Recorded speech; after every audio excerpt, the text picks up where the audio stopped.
আগ্রাবাদ মহিলা কলেজের 2018-2019 ডিগ্রি দ্বিতীয় বর্ষের ছাত্রীবৃন্দু, আসসালামু আলাইকুম। আমি তোমাদের রুমা ম্যাডাম বলছি। আসলে আমরা যে চ্যাপ্টারটা পড়াচ্ছিলাম পার্টনারশিপের ডিজুলেশন বা লিকুইডেশন, তাহলে আজকে আমরা একটা অঙ্ক করব পার্টনারশিপের সেই ডিজুলেশনের প্রশ্নটা একটু শুনে দেখো কি বলা আছে।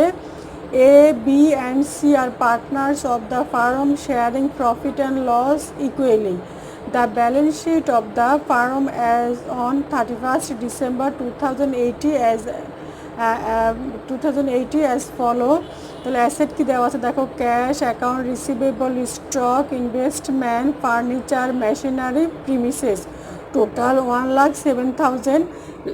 লাইবিলিটি আছে accounts payable, general reserve, capital A, B, C 75,000, total 1,07,000। এখন আসো নিচে সম্বন্ধ কি বলা আছে দেখো। They decided to liquidation the firm on the above date. Then A agreed to taken over all the assets and liability at the following figure. মানে এ তাদের ব্যবসাটা নিয়ে যাবে, নিচের অ্যাসেট এবং লাইবিলিটিগুলা কি বলছে দেখ। Account receivable at book value subject to A provision for doubtful টাকা 1,000, স্টক 11,000, ফার্নিচার টাকা 12,000, machinery 80,000, premises 34,500, investment at book value bring necessary cash to pay off B and C, pass necessary journal entries and show dissolution account, partners table account and balance sheet and bank account. ওটা solution করব। আমরা জানি ডিজুলেশনের ক্ষেত্রে প্রথমে asset এবং লাইবিলিটিগুলোর জাবেদা দিতে হবে। তারপরে আবার যখন যে অবসর গ্রহণ, যে তাদের ব্যবসাটা গ্রহণ করে নিবে, ও যে সম্পদ এবং দায়গুলো যে দামে মূল্যায়ন করে সেটার জন্য আরেকটা জাবেদা দিতে হবে। তাহলে আমরা এখন আসো প্রথমে জাবেদা করবো in the books of A, B and C journal entries. তাহলে আসো প্রথমে জাবেদা হবে লিকুইডেশন অ্যাকাউন্ট ডেবিট। লিকুইডেশন মানে রিভ্যালুয়েশন অ্যাকাউন্ট, এখানে আমরা লিকুইডেশনও লিখতে পারি, ডিজুলেশন লিখতে পারি। Dissolution account debit, account receivable credit, stock credit, investment credit, furniture credit, machinery credit, premises credit. এগুলো সব হচ্ছে তোমাদের ব্যালেন্স শিটে যে দামটা দেওয়া ছিল সেগুলো দিয়ে। তাহলে টোটাল হচ্ছে 1,02,000, আর ব্যালেন্স শিটে অ্যাকাউন্ট রিসিভেবল যা ছিল তার সবগুলো অ্যাসেট যোগ করার পরে 1,02,000। কারণ দেখো the assets are transfer to dissolution account at book value. তারপর আসলে ঠিক একইভাবে লাইবিলিটিগুলো দেখাতে হবে।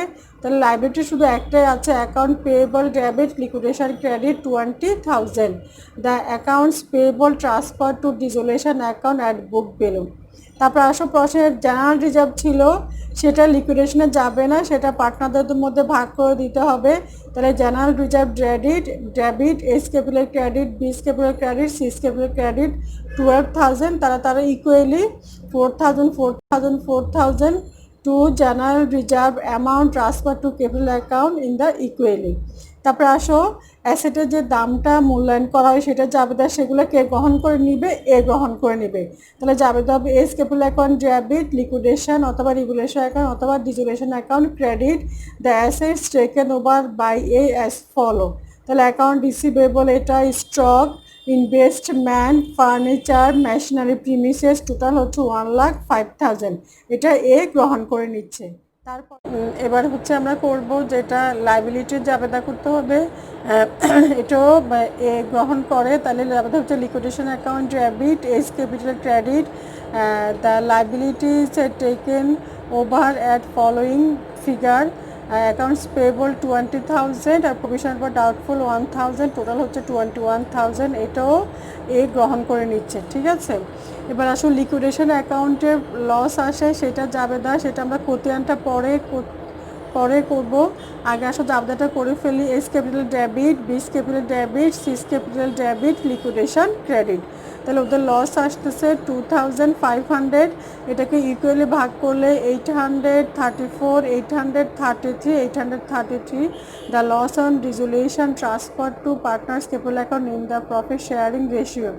তারপর আসো ব্যালেন্স করার জন্য এখানে ব্যালেন্স বিডি সিডি বলে কিছু নেই, তাহলে ওটা ক্যাশে চলে যাবে। তাহলে প্রথমে সিটটা আসো, cash account debit, C's capital credit 46,334 being cash brought in A to pay off B and C, এটা পরিশোধ করে দিবে। তারপরে আসো বি এবং সি এর এটা এ আনবে। এবার আসো বি এবং সি এর ব্যালেন্সের B's capital debit, C's capital debit, cash account credit, the credit balance of B and C capital account in paid off, মানে এ ওদেরকে পরিশোধ করে দিবে। তাহলে কত টাকা ক্যাশে পরিশোধ করবে? 28,167 আর 23,167, টোটাল 51,334। এবার আসো আমরা একটা খতিয়ান করব, লিকুইডেশন অ্যাকাউন্টের খতিয়ান। প্রথমে ডেবিট ক্রেডিট, ডেবিট পাশে লিখবো আমরা অ্যাসেট, যেগুলো বইয়ের দামে ছিল বা ব্যালেন্স শিটে ছিল।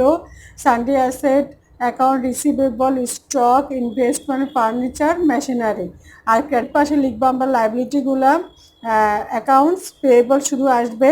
তারপর আসো এই যে অ্যাসেটগুলো যে মূল্যায়ন করে সেটা ক্রেডিট পাশে যাবে। ডেবিট পাশে হচ্ছে বইয়ের দাম, ক্রেডিট পাশে হচ্ছে এ গ্রহণের করার সময় সেগুলোর দাম। তাহলে S capital account asset taken over 1,05,000। তারপরে আসো প্রিমিসেসও আসবে ডেবিট পাশে 30,000। তারপর আসলে লাইবিলিটি টেকেন ওভার করেছে এ, তাহলে S capital liabilities taken over 21,000। তা যোগ বিয়োগ করার পরে লস আসতেছে 2,500, সেটাকে আমরা এ বি সি এর মধ্যে ভাগ করে দিব equally. Loss on dissolution transfer A's capital B's capital C's capital. তারপরে আসো পার্টনার্স ক্যাপিটাল অ্যাকাউন্টে আসো, প্রথমে ক্রেডিট পাশে লিখো ব্যালেন্স বিডি, এটা প্রশ্নে দেওয়া ছিল ব্যালেন্স শিটে 30,000, 25,000, 20,000। তারপর আসো জেনারেল রিজার্ভ 4,000, 4,000, 4,000। তারপর আসো লাইবিলিটি গ্রহণের জাবেদা লিকুইডেশন এর কলামে আসবে 21,000। আর ডেবিট পাশে আসো লিকুইডেশন লসের টাকাটা 834, 833, 33। তারপর আসো অ্যাসেটের টাকা লাইবিলিটি লিকুইডেশন, এটা হচ্ছে অ্যাসেটের টাকা 1,05,000। তাহলে দেখো এর ডেবিট পাশ বড়, তাহলে ডিফারেন্স ক্যাশ অ্যাকাউন্ট, তাহলে ক্যাশ অ্যাকাউন্ট দিয়ে 46,334 এটা সে নিয়ে যাবে। আর আসো বি এবং সি এর আসো ডিফারেন্সটা ক্যাশ অ্যাকাউন্ট, বি এরও ক্রেডিট পাস বড়, ক্রেডিট পাস বড়, তার ডিফারেন্সটা হচ্ছে 28,167, 23,167। তাহলে এই দুইটা জাবেদা আমরা করেছি, দেখানো আছে। এবার আসো ক্যাশ অ্যাকাউন্ট, তাহলে ক্যাশের ব্যালেন্স বিডি দেওয়া আছে 5,000, এস ক্যাপিটাল এই টাকাটা, ক্রেডিট পাশে বিস ক্যাপিটাল সিস ক্যাপিটাল।